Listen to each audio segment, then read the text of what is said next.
Oh, let me tell you something. Busting makes me feel good.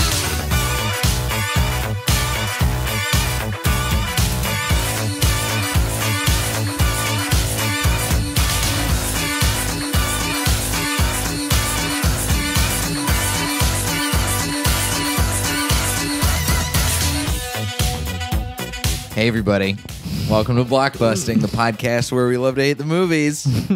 I'm your host, Jay Light. Joining me today, the long-awaited guest people been clamoring for, John Shefsky. Shut up. You've been clamoring for. I've been clamoring one email for it. and one direct message in the past 6 months. Yeah, right. They've been clamoring. Hi, guys. Hey. Shefsky here. What's up, dude? Dude, I'm so stoked to finally make this happen. Oh my God. I've been, ever since I actually watched this movie that you came on to talk about, I've been so ready to talk about it with you. Oh, yeah, dude. Because it's such a shame that this movie is not good. Oh, yeah. I love it's Chappie. We don't even need to mince words. Yeah, yeah. Chappie. I was all excited, and I don't get that excited for many movies. So I was like, oh, dude. Blomkamp, Die Antwoord. Yes. A movie about robotics and future stuff. Yes. And Charles Copley's a robot. Oh, man. I was so... Charles Copley? Yeah. I don't even know who that is. He's That's the how guy detached who- I am from society. He's the guy who's in District 9. Oh, yeah. Oh, yeah. He plays the... He's He the voice plays of, yeah. the- yeah. And then the robot's super cute and like you be personable and oh yeah, I wanted to love it. And dude, do you ever? I don't like being mean about people's art because you know we've made stuff. You know how much it takes to make something. Right. I've made plenty of bad things. Yeah. So I understand how much it would hurt me, but it's such a shame. The movie sucks. It's so bad. it's like yeah, I feel so bad hating it, but I was so mad when I saw it that I was mad. I was like, no, this movie can't suck. Did you see it in theaters? I think I did. And I don't go to theaters all the time. I think I saw it in theaters, but I can't remember exactly if I saw it in theaters. Uh-oh. I've seen a few in theaters that I was like, well, that was $12 we can't have back, but Yeah. good work, makeup artist. Back when MoviePass was still a thing, that was the only thing that kept me from walking out of movies that I didn't like. Is that not a thing anymore? No, MoviePass went out of business, dude. That's the thing where you're like, was that AMC or was that the actual place No, called that was MoviePass? just the actual place called MoviePass. Oh, I didn't even know about that. Oh, yeah. I think like one of the companies has a thing where you can buy a pass now. AMC does now. I have that. AMC Stubbs. Dude. It's worth it. Sounds like a nickname for like a dude. What's up? That's AMC Stubbs. I love AMC Stubbs. He lifts up both his hands. He lost them both. I worked at a butchery. He had an accident trying to go check out. He couldn't get out of his butcher shop in time. That's right. In time. Left it in the popcorn oil. Oh. Ready to go. So gross. Cooking any part of a human body just sounds just awful. When you read about the Inquisition and you're like, why did they toast the feet? That's so gross. Like, why would you cook people's body parts? It's so Toasted feet. That's what they did. But that's what the term "hold their feet to the fire" comes from. Oh, from the Inquisition? Yeah, because those freaking Nazis would like hold people's like feet over the fire and toast them, and then they'd carry them into their court. Toasting makes it sound better than it actually is, though.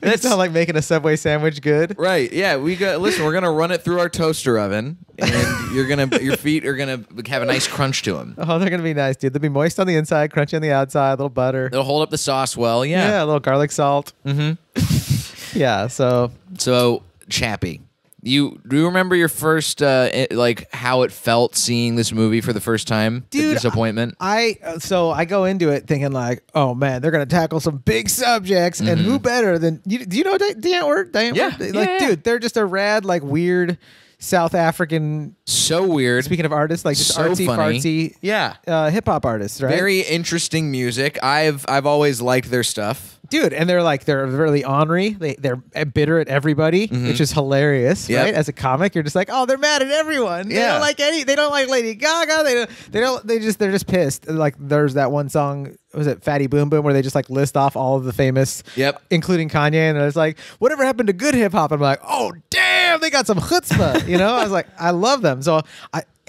dude, they're great characters. Yeah. As Die Antwoord, like they're like, I've seen them in interviews. I've watched them on that Amoeba Records thing where they got to get all the goodies at Amoeba. Like they're always on.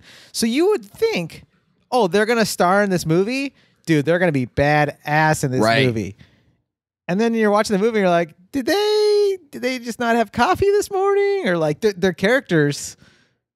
I don't know. I could just imagine the director being like, all right, moving on. I guess we're going to the next scene. That was... I think part of the problem with the way Die Antwoord was used is that there's such a crazy... Just the way you said it, the way Die Antwoord was used. They're such a crazy pair. They got used in the movie, but they weren't allowed to be themselves. They should have been buddy cops that were badass, but still like morally good. Mm-hmm. And they should have been like... I feel like they would have really knocked that out of the park if you like made them buddy cops, and if someone smacked them around a little bit and said like, "Hey, your acting sucks today. Get in there and do some good acting." I just have this feeling that no one had the balls to confront them to be like, "Hey guys, your acting's not there. Like you need to like take a deep breath, take a class. We'll hold the production off for a week. Like get back to speed." Like they were in their heads. It was like watching someone.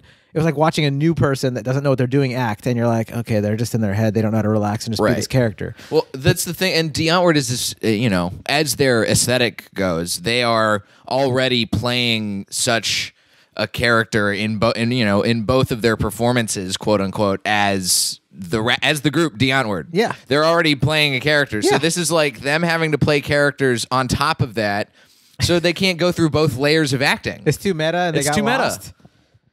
But if you kept them at, basically they kind of played themselves in the movie, right? But they were like more sad criminally versions of themselves. I didn't like. It felt weird. They didn't feel like empowered, smart, like trippy, like cocky assholes. They felt like kind of lackadaisy criminals or whatever. Because and it's and the no offense lair to that they Blomkamp. had in the movie. Yeah, was so cool. I like their weird industrial old 80s sort of lair. And I haven't been to South Africa, but that seemed like the Zeph kind of hangout, the Zeph Batcave. It's very Zeph Batcave. Yeah, dude, that seemed right. So good. Kudos to the PD. The production department did a great job there. They did. Yeah. But the rest of it, it's just like, I mean, here's the thing with this movie. It's 2015 dystopian science fiction action film directed by Neill Blomkamp, written by Blomkamp and his writing partner Terry Tatchell, who they Oscar nominated for District 9. Yeah, which was a phenomenal movie. Charlton Copley, Dev Patel, Jose Pablo Cantillo, Sigourney Weaver, Hugh Jackman. Dude, Hugh Jackman's great. Yeah, and then Ninja and Yolandi Visser of Die Antwoord. Yeah, and it's about an artificial general intelligence law enforcement robot captured and taught by gangsters who nickname it Chappie, and it's just it has all the trappings of like this is going to be a cool, fun movie because it's not. I remember I never saw Elysium, which was Blomkamp's second movie. What did you think of Elysium? Dude, I enjoyed Elysium. Okay. Everyone hated it that I saw it with. Everyone was like, that movie sucked. I was like, I thought it was pretty good. But yeah, I liked it. I never saw it, but I remember when Chappie I saw trailers for it, and I was like, oh, this seems like a nice turn away from how serious Elysium seemed. Yeah. Because District 9 was it became serious, but it was really fun and weird. It was fun and weird with Blomkamp's social commentary on like how he feels about, I think, refugee crisis and just like because the whole movie's classism an apartheid metaphor. Yeah. And but it's also like a modern like refugee crisis like social commentary too. So you don't have to go to a different time period to apply that movie. Right. But yeah, it was just a good sci-fi action movie that you're like bad guys trying to go after innocent people that end up thriving at the end and be like, oh, he got through and made it. Right. It works on that level. And I remember seeing this and I was like, oh, maybe we're going to get back to that where it's just kind of weird and strange. And I saw Die Antwoord and I was like, oh, this is going to be a fun time. Yep. Oh, I've been reading about it for a while too. Like, Die Antwoord's coming out in a movie. I'm going to see it. And like, they're South African, Blomkamp South African. I was like, this is going to be like a cool thing for them in their own country to be like, we're starring in a movie by the biggest director to come out of that country in years. Mm-hmm.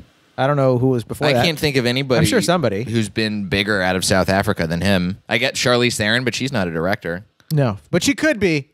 She could be. Charlize could do anything. She could be. Hashtag. It's a new hashtag for all of the hystericals nowadays. Hashtag she could be. Because, like a woman can do like whatever like a South African man can direct. Right. A South African woman can direct even better, actually. Hashtag she could be. Hashtag she could be. Listen, I think start using that. I wish that hashtag this movie was better could be.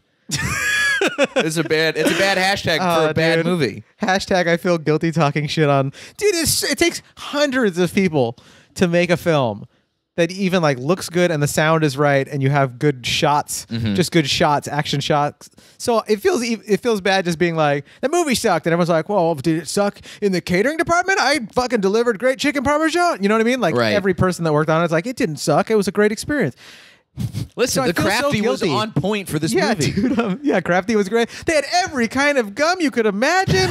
this Crafty was on it. All the South African gum, all the Oh, South yeah. African Do delicacies. they have South African gum? They have probably a special do. one. I mean, it's like how they call Coke, Diet Coke, Coke Light in the UK and in Europe. Yep. They probably have, whatever their version of Winter Fresh They have is. Trident, but it's called Trident. Yeah.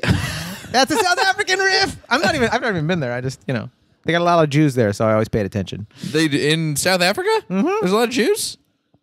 I'm pretty sure there's a lot of Jews in South Africa. Yeah? Because there's a bunch of interesting stuff if you start watching those documentaries. I don't About know what South happens if Africa? you finish the documentaries. I never make it through, but if you start watching those docs, you'll see there's a lot of Jews in South Africa. Interesting. I never knew Definitely that. fact check me. If you're listening to this, you're like, hey, this guy Shefsky said. Hey, listen, hashtag you could be. Hey, that's right. There could be. There should That's right. be. She could be. She could be Jew. Is Charlize Theron a Jew? Oh, that'd be so cool. I don't think she is. Let's look it up. Is Charlize Theron a Jew? Chappie. I mean Siri. Charlize. There's no way she's Jewish. I did meet Charlize Theron once. I've did? never talked about this on the podcast Please before. tell us. All right, so I was a precocious young man. I did some film and television studies when I was in college. Yeah. And we had this program, the Sprite Refreshing Films program. And I was entered as one of the directors. I was the director from our school. Nice. So I got to go to Las Vegas, where I did all sorts of weird stuff, like meet Tyrese Gibson, which I talked about on an earlier episode of the show, and all sorts of silly things, basically for them to like goose us up to how to make this movie. And we were there during CinemaCon, which is the movie theater owners conference. Yep. It's a trade show where they basically, in addition to having like a weird trade floor where they have all of the like, oh, this is the new popcorn flavor that we're going to be coming out with. This is why we're getting rid of film, and we're going to start using these projectors this way. Yeah, we're all doing that. bacon popcorn. We're going to have seats that lie down. And I was like, this is wild. And then they also show all of the movies that they're really excited about to come out for like the summer slate. And then like, this is what our Oscar movies are going to be. So we were tied in, the Sprite Films people, with Universal. And so we went to the Universal screening of everything, and then we went to their after party. Yeah. And Charlize Theron was at the after party, and we, of course, there's other people floating around talking out. They're like, who the fuck are these college kids? Yeah, just wandering. And I was the youngest person because everybody else was like a grad student, and I was 21 and like just uncomfortably drunk because I was like, oh, I gotta feel cool around these people. And there's a picture somewhere floating around because I was talking to Charlize Theron. It was like me and somebody else from the program, and we were just talking about this thing, and she was like, oh, this is really cool that you guys are here. And then somebody came up, because they always had the photographers at the event, they're like, oh, let's take a picture. It's like, yeah, let's take a picture. It's you and Charlize It's me and Theron. Charlize Theron. And she's tall, dude. Oh, yeah, Charlize dude. is like so 6 foot sexy. something. I love a 6 foot tall woman, dude. And so just nice and down to earth. And there's a picture of me. I remember I was thinking like I could hover hand this and be ridiculed forever. So I didn't. I did the full, put my hand on her back. Yeah. And we took the picture, and I was like, this is great. And then I've never been able to find that picture. Well, you got to find her and be like, do you remember the Sprite thing and the blah, blah, blah at the blue, blue, blue? And we took that picture? That'd be fun. I think she's probably, my ideal is that she's got it right next to her Oscar for Monster. Just framed. She's got a minimalist shelf in her beautiful home, and it's got those two things on the shelf. It's just The mantle is the one side of the mantle's mantle is me. the else.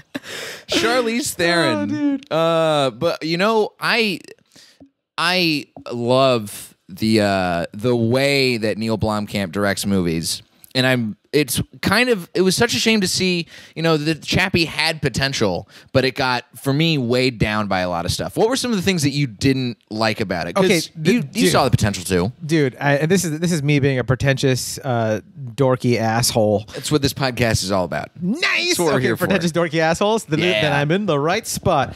It's a pet peeve of mine when people and artists and just anybody takes this angle of like consciousness. We'll just it's a code, and you're like, and then one day you solve that code, and you're like, it's conscious. Like anytime a movie does that, I immediately it starts to lose me right away. So in the earlier parts of that movie is when the science dude, if that's the right term for his The Scienceman.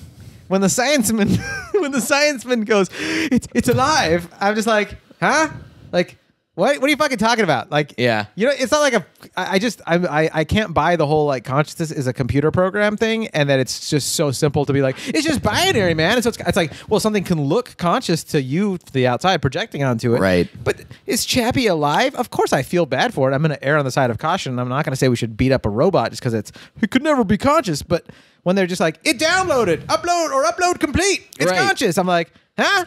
It's Like, how what are you fucking talking about? it's how I feel whenever I've heard people say like the human brain can process however many terabytes of data per day. Yeah, And I was according like, to what? I don't know. What computer is tracking all of this? And also I don't want to be like condensed down to that level. Oh, it's same. Yeah, it's like insulting. You're like, Yeah. what's witnessing all this consciousness then? Yeah. Like something's in there witnessing it? How do you know? I don't know. I don't need to be processing it as data and gigabytes. Yeah, and totally. downloads and things. I don't need to think of my brain as just endless lines of matrix code. No, I mean, it's not. It is if you break it down and analyze it that way, but then it's like, is that still like what the end result is? Like like inside Jay's head right now, all this data is being processed by Right. your brain. But then, like, there's something in there seeing it, in my opinion. Yeah. Some call it the soul or whatever else. I'm not going to try to label it. But there's something seeing that data. And just because it's all collected and it's there to be seen doesn't mean that there's something witnessing it. Right. So I'm just like, you make a robot that can collect it all and even process it all and tell you what is being witnessed. But it's like, that doesn't mean something's in there witnessing it. Right. It's getting really deep and annoying. So No, but I'll this stop is right what now. it's- It's a comedy podcast. Let's talk about balls. Hey. Hairy balls.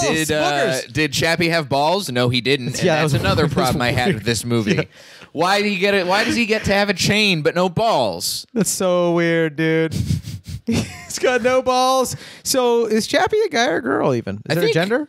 I don't know. Chappie might be. Chappie came out right before things started getting weird and everyone Yeah. started getting upset. So Well, we can't really complain about robots being binary or non-binary as far as gender goes. I nah, don't my think. robot's got dicks. Yeah. Well, now that's the thing. Chappie was never designed as a sex robot. If Chappie was a sex robot instead of a killing machine, He probably wouldn't look all like, 90-degree angles and like, hard surface like that, right? Oh, I guess Yeah. somebody probably does have that fetish. somebody does. If there's anybody who wants to fuck, like a reclaimed wood table, it probably exists. That's out there. As I tell my wife all the time. So there's a fetish for everything, baby. Trust yeah. me. What do you think people do with knots and wood? They find ways to fuck them. They find ways to fuck the nuts. Yeah. Exactly. Why do you think sex robots even exist? It's not just because it's easier for basement-dwelling people who can't talk to members of the opposite sex or the same sex, whatever kind of robot appendage you want to put inside or near yourself.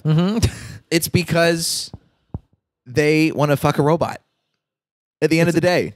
I watched a doc on Netflix about some like these 5 different people that they followed that wanted to have sex with robots, and one was a couple. It was a guy and this chick, and I felt bad for her. Like they're interviewing them, and did you see it? Oh, I haven't seen this at all. And he's just like, they had a hypnotist hypnotize her. She like agreed to, because she wanted to satisfy him.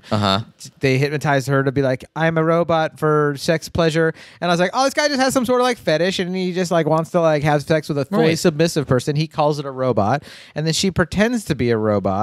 And it's just all weird for me on the outside watching it, but for them, I'm like, okay, they're two consenting. I guess, yeah, you guys made it work. I think they made it work. I didn't watch the very end of the documentary. It might have been one of those like screens that pop up. Like Do you ever get to the end of a documentary? It I sounds just like like you always bail on documentaries before I don't like get to the watch last anything. 20 minutes. I got 2 kids. I never get to finish any kind of friggin' movies. I'm lucky if I get through Last Man on Earth episodes every now and then, like 20 minutes. What are they, 25 minutes? Yikes. Yeah, 20, 25, Yeah, somewhere it's in like, that range. Time to go to sleep, or someone wakes up and starts crying, and then my wife got to take care of him, and then I go to sleep. Yeah. It's such a shame I that don't this watch is one shit. of the last movies you've watched all It the was way through. Chappie. It was Chappie. I feel like I watched, what was a great movie that I saw? That movie with Reese Witherspoon while she's like out in the wilderness hiking after her mom passes away. Wild. It's called Wild. Wild. Oh, it was Yes. great. I loved that movie. That Yeah. one that we'd do if we did an opposite podcast for you one day. We're like, movies Shefsky loves. Wild. Great movie. That's gonna be when I get my Patreon going. That's gonna be one of the Patreon That's the only bonuses? posts. Yeah, is that's bonus. a great idea. Dude, great idea. Yeah. But for now, let's talk shit on Chappie. Chappie. Speaking of stuff I did like, though, dude, Hugh Jackman's haircut? I don't even remember what Hugh Jackman's haircut It was like in this weird. He looks movie. like a skinhead female. You know, female skin birds, how they have those like weird, like they shave and then they have the weird little fluttering thing in the back and the side. No, They're almost like Hasidic kids, but then they're skinhead chicks. Trust me, if you're listening to this, dude, like, don't stop the podcast, but like Google image search Skinbird or whatever. They have the same haircut as Was Hugh Jackman in this movie? I laughed through the whole thing because he's a real svelte, like in shape, like he's got like a good I'm a police officer build. Right. And he's wearing like polo shirts that fit him perfectly and like tight cowboy Wrangler jeans and like look at this sexy alpha male. Well, he's got that little mullet in the back. Yeah, and that's the problem is he gets so Boy, mate. he gets so turned away by being he is the alpha, but then old science man outsmarts him with his robot that's not a giant, not the moose, not the gigantic killing machine. It's just like, oh, I've got a conscious robot. Yep. I'm gonna outsmart you, and then he's like, oh, we can't have that. Can't be having that. We can't have that around here. Aye. That's how you do Australia. That's how you do a South African accent. You be Australian and then you roll the R's. There you go. No offense if you're listening in South Africa. I don't know if we have any South African listeners, but if we do, please let us know. Yeah. Send us send us your pictures of your Die Antwoord style tattoos. Oh yeah. That you have of quotes from this episode. I've met a couple South Africans that I've been like, oh, Die Antwoord, and they're like, oh, they like roll their eyes like people from Seattle when you mention Nirvana. They're like, yeah, listen. sick of talking about it. So the whole plot of this movie is that the criminals, played by Die Antwoord, steal Chappie. Yep. Off a van. Yep. And because they get kidnapped. Oh, sorry, I forget. One of the criminals in this movie, the other one who's just hanging out with Die Antwoord, is named America with a K. So weird. It's pretty fantastic. I can't remember that character. He's not. He's a non-entity as far as the rest of the movie goes. He's forgettable, unlike the actual America, which is always in your motherfucking face. Yeah. So they start taking over. They kidnap the van and our science man, Dev Patel. And they take the van to their hideout. They take Chappie. They boot him up. Yep. And then they start training Chappie, basically like raising him as their child. Hey, but he's so cute, and obviously they're criminals who are going to be bad parents. But dude, Chappie's so adorable. Yeah. I feel so bad when they're like cruel to him. He's like, what? Why did he's like, right. That's not right. And then you're like, oh, Chappie. I just want to play. Yeah. Oh my God. It's so adorable. He's got those eyes, the TV eyes, CRT TV eyes. So nice. So inviting. I want to hang out with Chappie. I do. Me too. He'd be a cute robot that doesn't know his strength. He'd step on things accidentally, and he'd pet the kitty. And there's moments where it feels like this movie could have been really nice. Like watching Ninja talk to Chappie and be like, listen, you're going to die. Oh my God. And he has to have like the serious dad talk with Chappie about death. And Chappie doesn't understand what death is. Yep. But then, of course, they follow that up by being like, listen, so now we're going to go steal all these batteries. So that way we can power you. And he just tricks Chappie because Chappie's a child. Chappie's like a 5-year-old. And Ninja is playing an asshole shit parent that is lying to a child, to getting a child into things that the child shouldn't even be getting into. Right. Right? But he's playing it too serious. He's not playing it with the fun Ninja Die Antwoord level that we were hoping. That's what I'm saying is, I'm like, was there no coffee on set? Were they both fasting, or are they getting clean during the filming of that? I don't know. It ruined everything, like a band that shouldn't be getting clean. That the music starts to suck. Yeah. It's like, what happened to them behind the scenes? Where's the doc in the making of this movie that it explains exactly what you and I are seeing?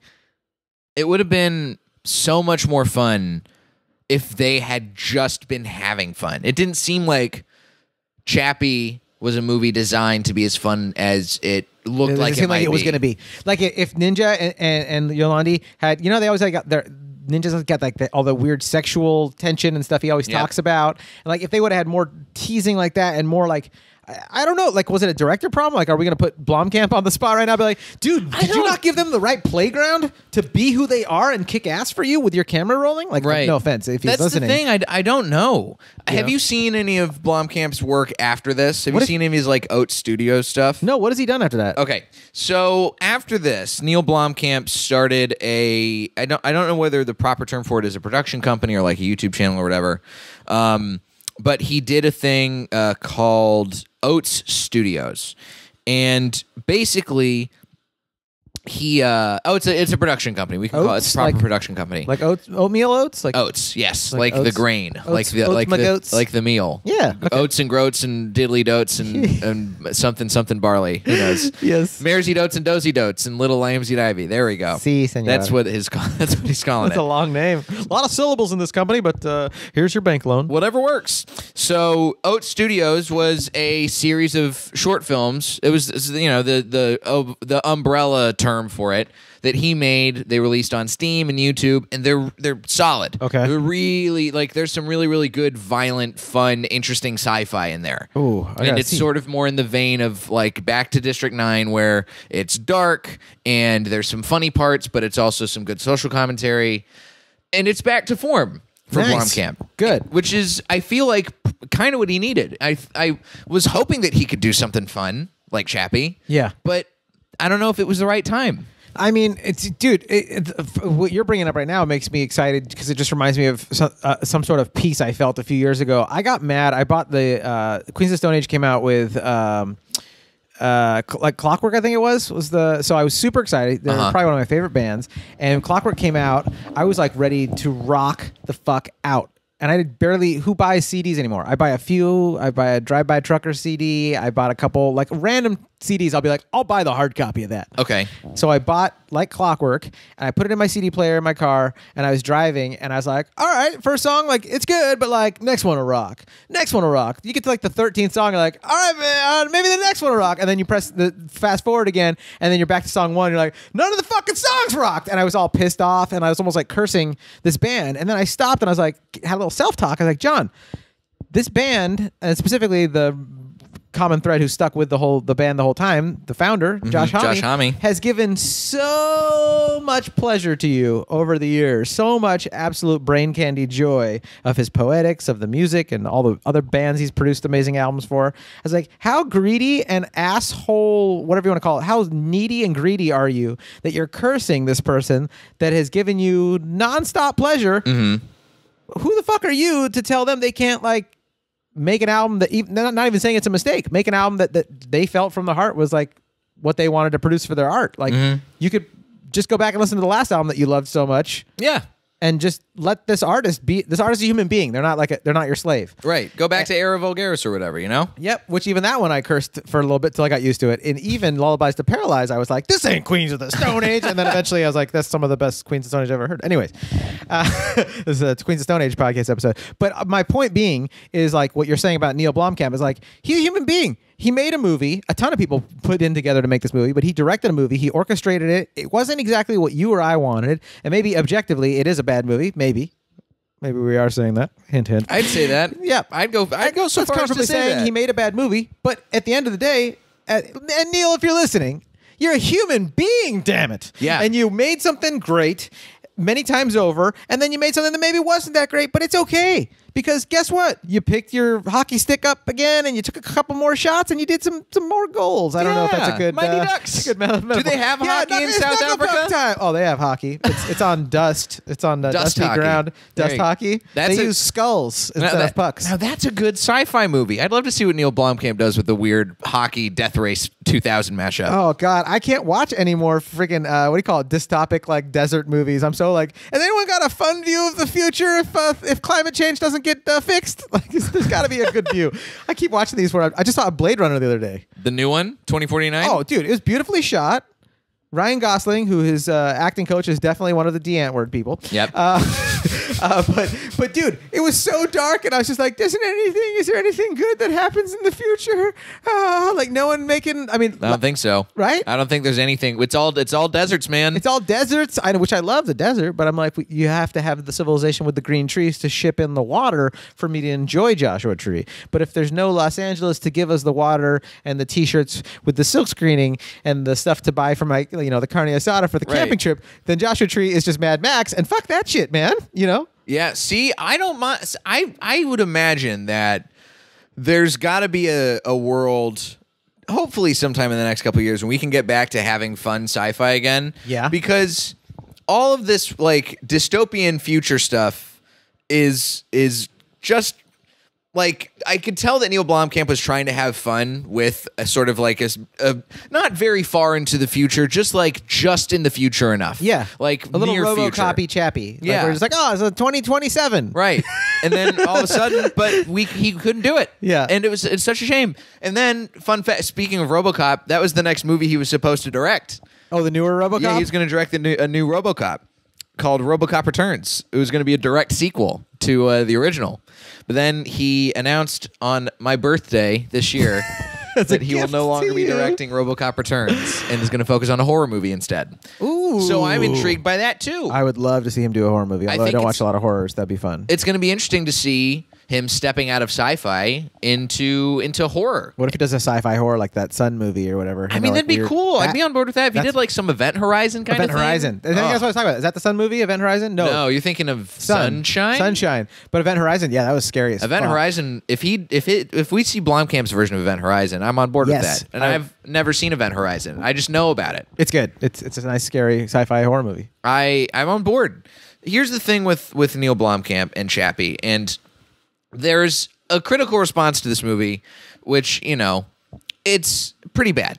It's got a 32% on Rotten Tomatoes. Which I don't ever trust that website, though. I never read actual movie reviews anymore. I heard they gave Chappelle like 2% on there. I was like, the special that just came out that was amazing? Yeah. I don't trust that site. I watched some trailers every once in a while, but I've basically shunned away from reading movie reviews unless it's on Letterboxd, which is great. I won't even watch trailers. Like if it's a director I like, you Wes just trust Anderson. it? What was it? That last one they did, the one in the Budapest. I was like all excited about it, and the trailer kept popping up. Yeah, and I was like, no, get out of my way! I don't want to see it. I don't want to see the color tones until I'm in the actual theater, stoned, sitting in my seat, eating one of those little chicken things they have at the ArcLight. Oh, you're an ArcLight man? Dude, I was. I haven't done shit for movies. You're just a guy now. You're a guy with kids. You can't go see movies. Kids, I can't watch anything. No, but I used to love ArcLight. Yeah, ArcLight's great. I moved far from it. I love that they have a high-end movie theater hot dog, which is one of my favorite movie snacks. Dude, a good like a quality hot dog. Quality dog. Also, they have good caramel corn, and if you buy the regular corn and the caramel corn and you mix them up, it's a perfect combo of like the sweetness with the savory, like buttery saltiness. I've never been been like $20. I've never been able to get on board with a sweet popcorn.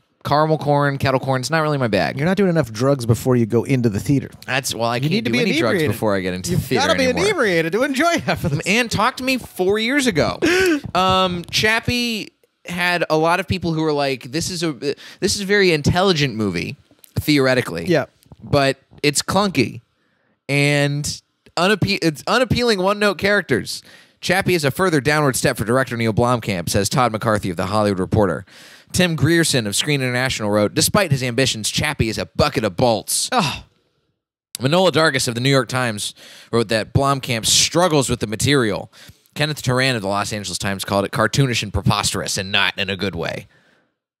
I like that note at the end, though, and not in a good way, because I was like, cartoonish and preposterous, that sounds like everything I love. And I then would like, love that. Yeah, and then like, but not the right way. Okay. If Neill Blomkamp made like a robot Looney Tunes movie, like if this was like the Looney Tunes version of RoboCop, where he's also sort of a bumbling criminal, it'd be fun. I would enjoy that. This whole subject of of Chappie would have it could have been a good movie. So it's just like in a different time, in a different place. If he comes back and redoes it, if I'm just joking about that part. I think Jay, you have like a straight face. It's like if he comes back and redoes it, you're like next. Well, because this is the interesting thing. He was originally wrote Chappie as a trilogy. Oh my god! So Chappie could have come back in Chappie 2, Electric Boogaloo. Dude. But Neill Blomkamp himself was like, "Man, Chappie didn't do well enough. I kind of screwed the pooch on this one." It'd be cool if James Cameron comes in and picks up where Blomkamp left off and redoes it. It's a reimaginary of Chappie, a reimagining. I'd like to have done another Chappie, but I can't. I don't even know. I can't roll my R's, so that's the closest I'm going to get to doing a South African accent on this episode. You can't roll your R's? No. Should we practice it right now? Take your tongue and go. You start it. Can you? Yeah, you get it. Can you actually fold it back to where the bottom of your tongue touches your roof? Not really. Look. No, my tongue's not dexterous like yours. That's the first step in cunniling. I mean, in rolling your tongue club. You get your tongue to hit the. You got to practice that for a couple weeks. All right. I used to have to do stuff like that to move my eyebrows down like this. I couldn't furrow my brow, so I'd spend a lot of time. You're learning a lot about my old life. I love it. In school, when I was in I think junior, no, even earlier than that, like sophomore year, I was, somebody told me, they're like, all right, listen, you got to train your face muscles to do that. So I would practice in the mirror. I would practice pushing down my eyebrows so that way I could see what it would look like. And then I got used to doing it. So now I got full eyebrow control. That's us, full eyebrow control. Well, not full. I can't do the whole one raising an eyebrow thing. Dude, let me just give you a tried. stamp of approval. You've got full eyebrow control. It's one of my special skills on my resume. Burping on command and full eyebrow control. And soon you'll be putting the bottom of your tongue on the roof of your mouth and doing rolling R's. Next on the list, 2020 goals. 2020 goals? Yeah, that's it. Every morning say that to yourself. This year. I will get my tongue to roll on the roof of my mouth. Backwards. That's right. Is there a movie that you would recommend people see instead of Chappie? To see instead of Chappie that tackles some of the same subject, or could be if maybe just even a more fun sci-fi movie. Okay, I haven't finished this movie yet, of course, right? But I saw the first 40 minutes of Ready Player One and loved it. Oh yeah, dude, it was freaking funny. It was funny and it was trippy. I love the concept of virtual reality, dude. Love that, and it's kind of in a dystopic future. Yep. But it's also like in a fun Steven Spielberg light family way dystopic future. So it's not just like Mad Max, just murder and rape. Right. So you're like, it kind of sucks because it's the future and there's no middle class and like, the environment's gone to shit. Right. But you're also like, but like people are still cracking jokes and having, going out and having a barbecue. Yeah. And so it's still got like that optimism, which I really liked about it. So there's that one. I would recommend at least the first 40 minutes of that one. You gotta love a good optimistic future movie, dude. Yeah, I think so. Right. Well, that's what I love. I mentioned the show Last Man on Earth with Will Forte, who's like one of my favorites. Yes, and I love the fact that they took a comedic, loose approach to like everyone's dead, the planet turned to mush, and it sucks. And then you're like, but like there's Will Forte still being wacky and absurd, and I like that because that's how I cope with reality is like just like absurd humor and dry silliness and dry sarcasm. So I can handle even, the worst of times like that. So when I see a movie like that, I'm like, oh, it's going to be all right. Even if it's not all right, it's going to be all right. It's like a good country song. Yeah, it's going to be okay. It's going to be okay. Well, I would say you should, whenever you get a chance, finish watching Ready Player One. Okay. It stays optimistic. It stays pretty fun. I would say if you don't want to see something a little bit more fun sci-fi and you want to see some Blomkamp at his finest, of course watch District 9 and check out Raka, which is his first Oat Studios movie. It's got Sigourney Weaver in it. It's got some other people who I can't remember. It's sci-fi. It's sci-fi. Oh, it's solid. And you can see it on what? On YouTube. And it's short. I think it's 25, 30 minutes. Oh, awesome. So just I love that. Enough for you to watch in 2 sittings. Yeah, I can actually like 5. I might even see the whole thing. Yeah. Oh, man. Dude, Shefsky, thanks for coming on, man. Dude, thank you. Dude, this is so much fun. I needed this. This is like my morning, it feels great. This is the jolt. I'm so glad you could encourage me to watch Chappie. Dude, I'm glad, man. I'm glad we could talk about it. I'm glad I could get it off my chest and also at the same time be like, not a total asshole to Neill Blomkamp. Be like, thanks for still making your movies, man. Keep on creating, come back, bro. Neil. I can't wait to see your horror movie. Yeah, guys. Please. Check it out. Oh, and you mentioned we talked about Elysium earlier. So check that one out. I loved it. I people that I saw with were like, whatever. I had a couple friends that were arguing about like that it was it's what's gonna happen in the future, man. I was like, no, it's sci-fi, but it's social. It's like a zombie movie. It's social commentary about right now with like the healthcare system and the class divide and stuff like that. And even if you don't always 100% agree with it, it's still like it was freaking good. It was good concepts to be aware of. Yeah. Where can the listeners find your other work? I'm a Southern California real estate agent, so if you want to fucking check out some houses or sell your house, hit me up on that.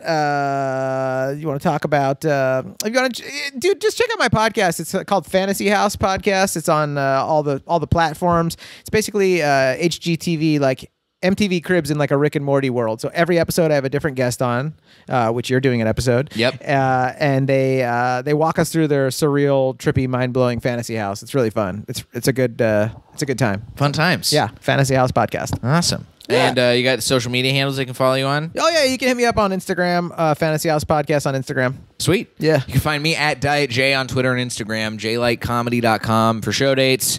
By the time this is out, I will be finishing up getting my road dates all finalized. So check my website out if you're in the Midwest or in Texas to come see me in your city. And the album should be coming out soon too, so keep your eyes peeled for that. You'll probably hear more about that in the intro or whatever. But yes, good times. Tell a friend, subscribe, listen, rate, review, all that good stuff. Edgar, any final words? Edgar? Yeah. I held the mic up too many. That's what you gotta He's so do. cute. He's getting very well trained. So cute. Thanks for coming on, Shefsky. Dude, thanks for having me. This was a blast. Yeah, same. This has been Blockbusting. Go see something good for a change.